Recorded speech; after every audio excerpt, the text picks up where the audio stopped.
পৃথিবীতে বাংলাদেশ হবে 1 number center of excellence education hub. আসলে আমার কাছে প্রশ্ন আসে, কেন আমরা বিশ্ববিদ্যালয় করতে চাচ্ছি? এখানে সব গুণীজন রয়েছেন। আমরা জানি ডক্টর বেকার তিনি একটা থিওরি দিয়েছিলেন, হিউম্যান ক্যাপিটাল থিওরি। সেই থিওরিতে এডুকেশনের tangible asset and intangible asset সম্বন্ধে বলেছিলেন। অর্থাৎ যেটাকে আমরা দেখতে পাই দ্যাট ইজ ট্যানজিবল, যেটা আমরা দেখতে পাই না দ্যাট ইজ ইনট্যানজিবল। আমাদের দেশের প্রতিভা রয়েছে দ্যাট ইজ ইনট্যানজিবল, আমরা সেটাকে তৈরি করিনি, স্পর্শ করতে পারি না, কাজে লাগাতে পারি না। সেই দিক থেকে ইনট্যানজিবল অ্যাসেট আমাদের দেশে সবচেয়ে বেশি। আমাদের দেশে হিউজ ইয়ং পপুলেশন। 2028-এ আমাদের দেশের জনসংখ্যার অর্ধেকই হবে মধ্যবয়সী কর্মক্ষম। যদি তাই হয় তাহলে আমাদের দেশে এই ইউনিভার্সিটি, স্কুল, কলেজ এগুলি আমাদের তৈরি করতে হবে, বিকজ আমাদের কর্মক্ষম জাতি তৈরি করতে হবে। আমাদের দেশের ছেলেমেয়েরা মালয়েশিয়া পড়তে গিয়েছে। As a matter of fact, during the crisis time আমি আমার পিএইচডিও সেখানে করেছি, because I renounced my US citizenship. I couldn't go to United States, so I went to Malaysia and had my PhD program there. এখন আমরা কেন পারবো না আমাদের কান্ট্রিকে ইন্টারন্যাশনাল এডুকেশন হাব করতে?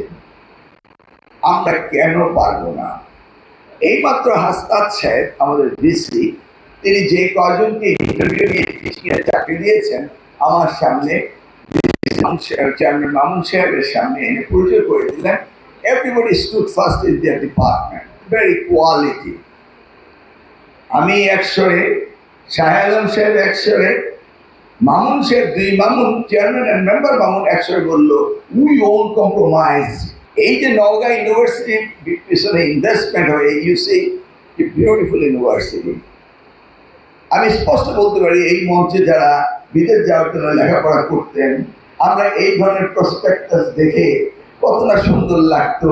কবে আমরা ওই ধরনের ইউনিভার্সিটি গিয়ে পড়বো, ওই পরিবেশে আমরা থাকবো, এই চিন্তাগুলো আমাদের কল্পনা আছে। আজকে আমরা সেই ইউনিভার্সিটি করতে চাচ্ছি। আমি আবারও বলছি, গ্লোবালি বাংলাদেশের জনসংখ্যা বাড়ছে এবং বাংলাদেশের জনগণ সকলে এডুকেশনে ইনভেস্টমেন্ট করছে। তাহলে দেখা যাবে আমরা হয়তো এই পৃথিবীতে থাকবো না।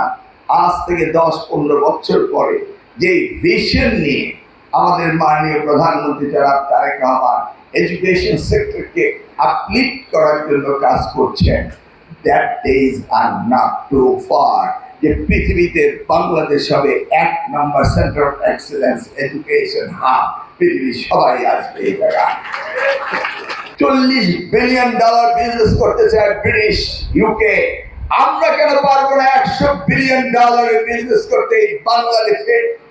এটাই তো আমাদের সবচেয়ে বড় সম্পদ। আবারও বলছি, আল্লাহ আমাদেরকে মানব সম্পদ দিয়েছে, সকলের ঘরে একটি করে মস্তিষ্ক দিয়েছে। আল্লাহ নেপোটিজম বিশ্বাস করে না, আল্লাহ ফেভারিটিজমে বিশ্বাস করেন না, আল্লাহ কাউকে ডিসক্রিমিনেশন করে না, সকলের মাথায় সমান মস্তিষ্ক দিয়েছে। অতএব ওই মাস্ট ট্রাই, আমাদের লেখাপড়া করতে হবে, এই জাতি গঠন আমাদের করতে হবে। আসুন আমরা সবাই মিলে আমাদের প্রিয় নেতার যে ভবিষ্যৎ প্রত্যয় নিয়ে তিনি কাজ করছেন, এই শিক্ষা, তিনি এটাও ঘোষণা দিয়েছেন এই বাজেট উন্নীত করে তিনি 5% নিয়ে যাবেন জিডিপি। আমরা সেটাকে সামনে নিয়ে কাজ করব, এই আশা রেখে আপনাদের সকলকে ধন্যবাদ দিয়ে আজকে এই নওগাঁ বিশ্ববিদ্যালয়ের এই যে নতুন 2টি সেকশনে ক্লাস শুরু হয়েছে, তাদের এই ক্লাসের শুভ উদ্বোধন ঘোষণা করছি। আল্লাহ হাফেজ।